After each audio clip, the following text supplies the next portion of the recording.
We are surrounded by dreams. They reach for us and we for them, each hoping to touch the other. We try to brush the dreams with fingertips. The dreams seek to grasp our minds. We are surrounded by emotions. We are surrounded by emotions. They draw us in even as we watch, drowning us in our own passions. Desperately we fight to escape. We yet know we would never leave. We are surrounded by our fellow humans. They welcome us and we them, each identifying with the other. Yet even though we share their blood within our minds, we stand apart, and so we become mirrors, seemingly reflecting these dreams, emotions, people, reflecting through our art of writing. And yet we ask in secret one riddle: do we mirror them, or are they us?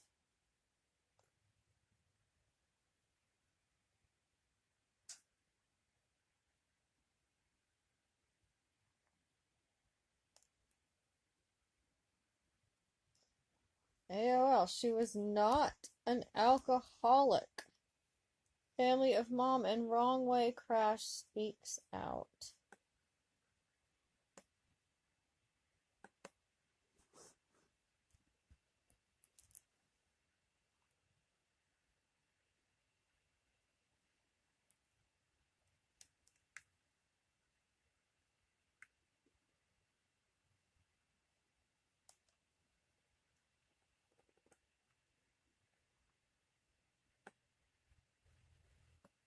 Garden City, New York, August 6. She couldn't have been drunk and stoned. Her husband had... She couldn't have been... I need my glasses so bad. These are not the ones I need.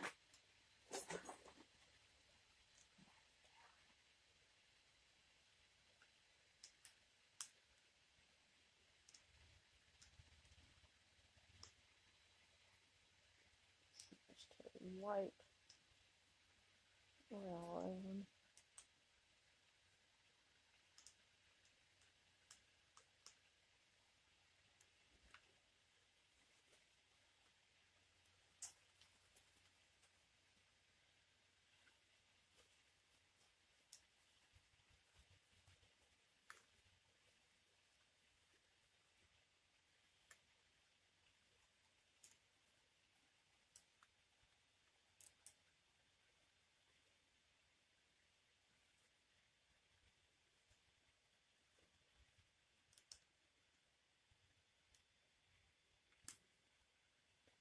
Garden City, New York, August 6th. She couldn't have been drunk and stoned. Her husband had never seen her intoxicated before, and there were absolutely no marital problems that could have sent her over the edge. In an anguished, sometimes angry news conference, Daniel Schuler refused to accept an autopsy report that showed his wife had the equivalent of 10 drinks and smoked marijuana within an hour of the wrong-way highway crash that killed her and 7 other people. I never saw her drunk since the day I met her, Daniel Schuler told reporters at a press conference outside his attorney's office. She was not a drinker. She was not an alcoholic. He suggested anything from a stroke to gestational diabetes to even an abscessed tooth could have caused his wife to act irrationally in the hours before her death. Daniel Schuler also disputed reports that problems with their marriage drove her to the bottle, calling her a perfect wife and saying he would marry her again tomorrow if he could. Diane Schuler, 36, drove the wrong way for nearly 2 miles on the Taconic State Parkway and struck a sport utility vehicle. The July 26 crash killed her 2-year-old daughter, 3 young nieces, and 3 men in the SUV. Family of the men in the SUV had questioned how Schuler's family could have been oblivious to an alcohol abuse problem and suggested criminal charges were possible, An attorney for the victim's family didn't return calls Thursday. A preliminary autopsy of Diane Schuler ruled out a stroke, heart attack, or aneurysm, Westchester County officials said. The medical examiner said Thursday that he stood by his report that found her blood alcohol level was more than twice the state's legal limit, and she had high levels of the key ingredient in marijuana in her system. Police said Thursday that Daniel Schuler wasn't cooperating with their investigation. Officers that came to Long Island for a prearranged interview were not allowed to question him. Schuler's attorney, Dominic Barbara, didn't say when Schuler would be available for an interview. Police interviewed him once last week. Barbara said Diane Schuler was once diagnosed with gestational diabetes, which usually goes away after childbirth, had an undiagnosed lump on her leg, and was suffering from an abscessed tooth for nearly 2 months. It was not clear how any of these maladies would prompt someone to become intoxicated. Barbara, a divorce attorney who frequently appears on Howard Stern's radio show and who has represented Joey Buttafuoco, actress Lindsay Lohan's father, Michael and Victoria Gotti, suggesting some sort of stroke may have led Diane Schuler to act irrationally. He noted witnesses who saw Schuler on the highway reported that she was driving erratically, moving in and out of lanes, honking her horn, and flashing her headlights. This is not the actions of a person who is drunk. Something happened, Barbara said, and I think something happened to her brain. He said he couldn't explain the alcohol or marijuana in her system. A substance abuse expert said Thursday that close family are sometimes the last to know about a loved one's problem. Families are often in denial and can't deal with the reality that a family member has a problem, said Mark Gallanter, director of the Division of Alcoholism and Substance Abuse at New York University. Joy Schuler, Daniel Schuler's sister, who said she and Diane were best friends, said she never hesitated to leave her own child in Schuler's care. Schuler had been a nanny before becoming an executive with Cablevision, she said. She loved children. Her nieces were her girls, Joy Schuler said. There is no way she would ever jeopardize her children. The Schulers' 5-year-old son survived. His father said the little boy is still hospitalized, but his condition is improving. Daniel Schuler said the couple went through a normal routine on the Sunday before he last saw her at a campsite in upstate New York. She was fine, he said. We had a cup of coffee in the morning, we packed the cars up like we always do, and we headed out. The family has not decided whether to seek another autopsy and is awaiting more information from the county's autopsy report, Barbara said. The attorney declined to allow Daniel Schuler to answer any questions regarding the marijuana allegations, citing his client's job as a security officer for Nassau County. Daniel Schuler, 37, began to break down emotionally as the press conference ended. I go to bed every night knowing my heart is clear, he said. She did not drink. She's not an alcoholic. Something medically had to happen.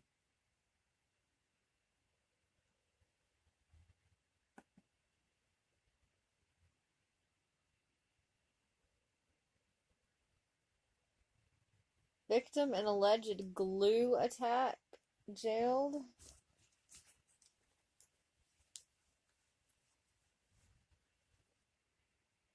Victim in alleged revenge case arrested. Wausau, Wisconsin. A man who prosecutors say was tied up, humiliated, and assaulted by 4 women as payback for his cheating ways was accused Thursday of hitting his daughter and stealing the ashes of his estranged wife's dead father. The 36-year-old man was charged in eastern Wisconsin's Fond du Lac County Circuit Court with felony child abuse and three misdemeanors: theft, unlawful phone use, and harassment, according to a criminal complaint. 4 women, including the man's wife and 2 women alleged to be his lovers, are accused of luring him to a hotel room in Stockbridge a week ago before tying him to a bed, blindfolding him, and gluing his wang to his stomach. Each is charged with being party to false imprisonment, a felony, and one is charged with fourth-degree assault, a misdemeanor.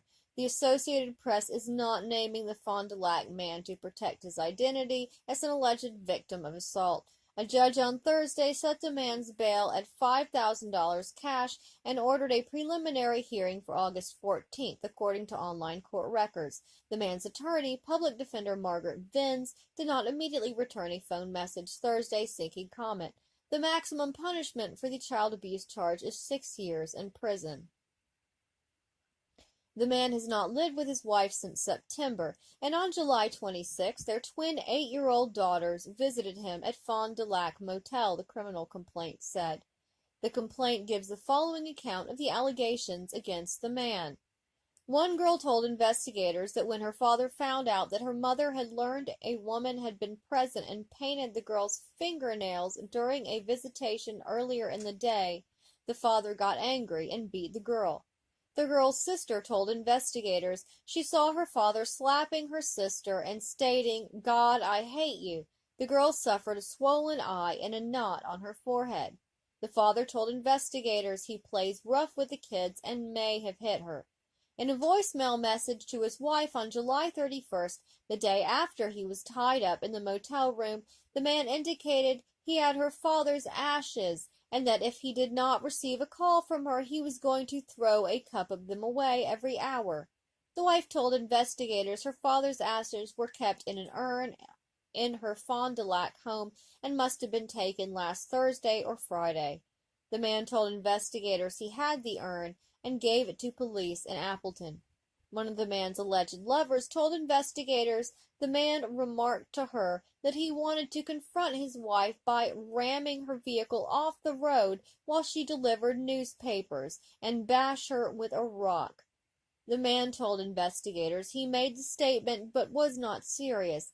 He acknowledged making harassing calls and text messages to get a rise out of his estranged wife. The man also discussed with his alleged lover a plan to take out a $1 million life insurance policy on his wife because he had a friend who had been in Iraq and was a sharpshooter. The man said the plot would require him to be shot but not killed, and that the only flaw was that he had told the lover about it and he would have to kill her too. The man told investigators there had been talk about a life insurance policy, but that he lied about knowing a sharpshooter.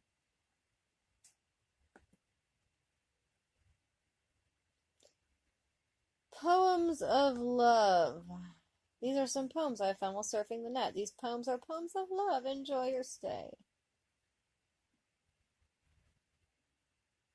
Oh, yeah, sorry, that's a little too goopy for me.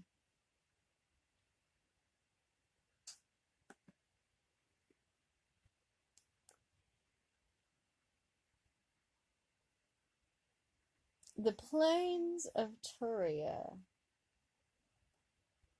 The Plains of Turia is a small encampment on the edge of the plains. It is a Gorean encampment and embraces all that Gore stands for. Gore is a world where life can be unfair, mean, and cruel, especially to the slaves therein. It is not a place for the weak of heart or for those interested in playing fantasy games. For many, Gore is a very real part of their hearts. Most of the females on the planet Gore are held in slavery, devoted to their owners. The slaves, including male slaves, are beautiful to behold. The masters are powerful, often mighty warriors. They protect those that they own, sometimes with their own lives. To the naive, Gore may seem to be nothing more than an extreme form of bondage, discipline, sadism, and masochism, otherwise known as BDSM. To those that live on gore, it is more, far more. It is driving force, and visitors should respect the importance of this to the free people and slaves that live there. The Gorean concept is based upon the books of John Norman, and those interested in learning more than offered in these and similar pages are advised to read these wonderful books. The site contains adult themes and nudity in the form of artwork, and as such is not suitable for minors. Please click on escape if you don't want. So we're probably going to have to blur some of this.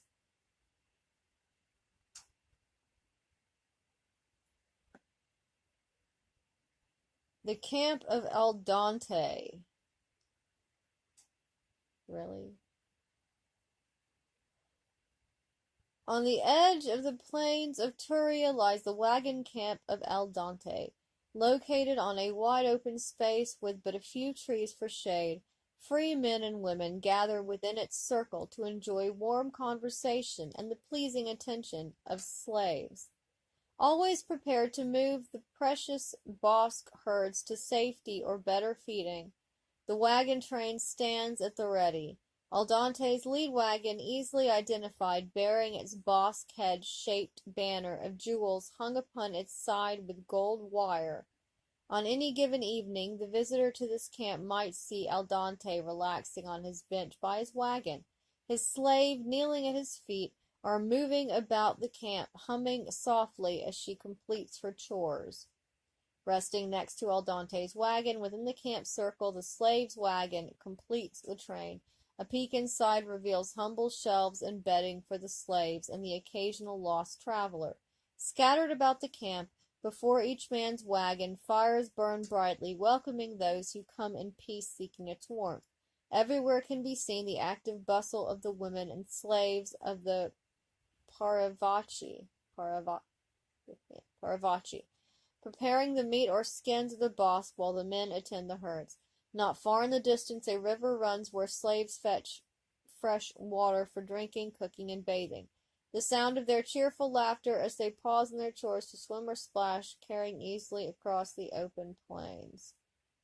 Welcome to this world where slaves are all super happy.